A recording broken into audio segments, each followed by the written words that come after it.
A ver, ¿qué es lo que hace que una economía funcione de verdad? No es solo el dinero que se mueve, claro que no, es cómo se reparte ese dinero y si al final del día mejora la vida de la gente.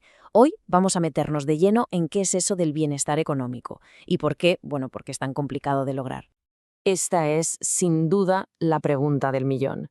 Y en el fondo de todo este debate siempre hay como una especie de choque de trenes entre dos ideas. Por un lado, la eficiencia, o sea, sacar el máximo provecho de lo que tenemos, y por otro, la justicia, que busca un reparto justo para todos. ¿Se puede tener las dos cosas? Vamos a verlo. Bien, esta es nuestra hoja de ruta. Empezaremos soñando un poco con la idea de una distribución perfecta. Después pondremos los pies en la tierra para ver cómo se mide el bienestar en los mercados de verdad. Luego daremos un paso atrás para ver el panorama completo, cómo encaja toda la economía. Y para terminar, veremos por qué a veces el sistema pues simplemente no funciona como debería. Venga, empezamos por el concepto estrella de los economistas, el ideal. Se llama eficiencia de Pareto. El nombre suena un poco técnico, lo sé, pero la idea que hay detrás es en realidad bastante intuitiva. A ver, imaginemos que hemos repartido todos nuestros recursos de una forma tan perfecta que no se desperdicia ni una pizca.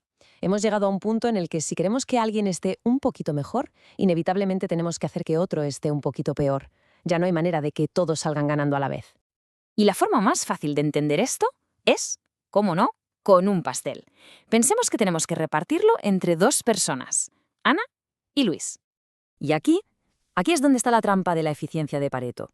Repartir el pastel entero sin que sobre ni una miga es eficiente. Pero ojo, esto no nos dice absolutamente nada sobre si ese reparto es justo.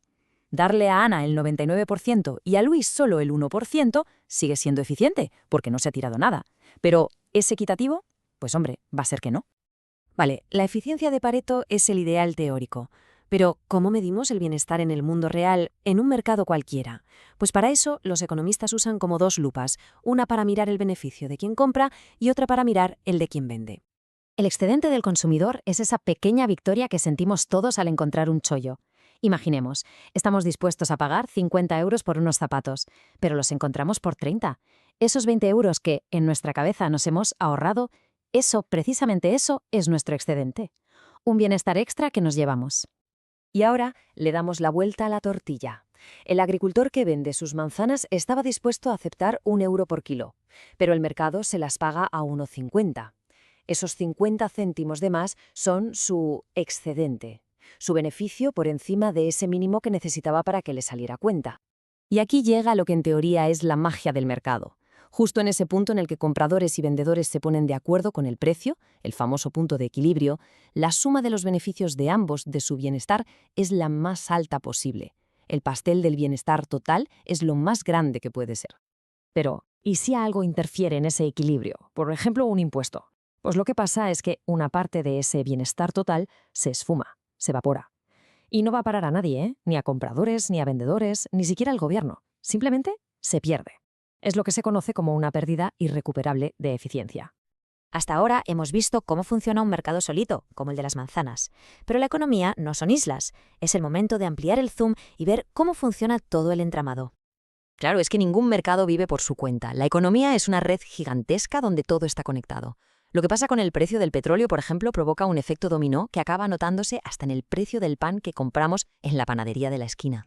Pues bien, intentar comprender cómo todos esos mercados se mueven y se ajustan a la vez es el objetivo de la teoría del equilibrio general.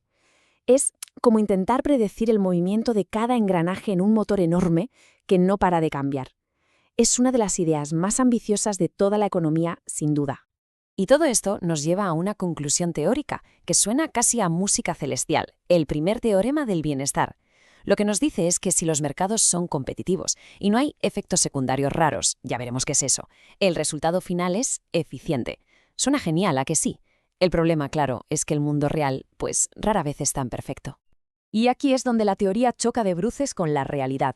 Bienvenidos a los famosos fallos de mercado, esas grietas en el sistema. Vamos a centrarnos en las dos más importantes. Una externalidad es, para que nos entendamos, un efecto secundario. Pasa cuando la compraventa entre dos partes tiene consecuencias, buenas o malas, para un tercero que no tiene nada que ver en el asunto. Y lo peor es que el mercado por sí solo no tiene en cuenta ese coste o ese beneficio. Aquí tenemos los dos ejemplos de manual. La contaminación es el caso clásico de externalidad negativa. La fábrica y sus clientes no pagan por el daño que hacen al río, pero la comunidad sí que lo sufre. Y por otro lado, una persona mejor formada aporta más a la sociedad en general. Es un beneficio que va más allá de su propio sueldo, una externalidad positiva.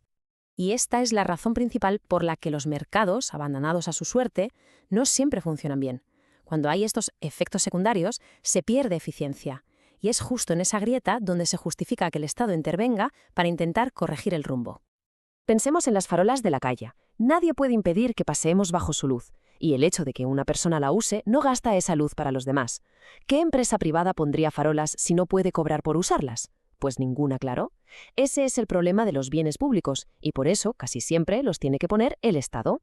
Para arreglar estas grietas, los gobiernos tienen, digamos, una caja de herramientas. Pueden poner impuestos para que contaminar salga más caro, pueden dar subvenciones para fomentar cosas buenas como la investigación, o pueden directamente encargarse ellos de poner las farolas o construir las carreteras.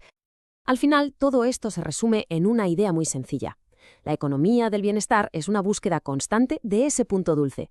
¿Cómo organizamos lo que tenemos para crear el mayor bienestar posible? Pero, y esto es clave, intentando que ese bienestar llegue a todo el mundo. Y con esto volvemos a la pregunta inicial, a esa tensión que lo recorre todo. ¿Es posible conseguir la máxima eficiencia económica sin que se dispare la desigualdad? O dicho de otro modo, ¿estamos condenados a tener que elegir siempre entre un pastel más grande o un reparto más justo? Esa sigue siendo la gran pregunta, el gran debate de nuestro tiempo.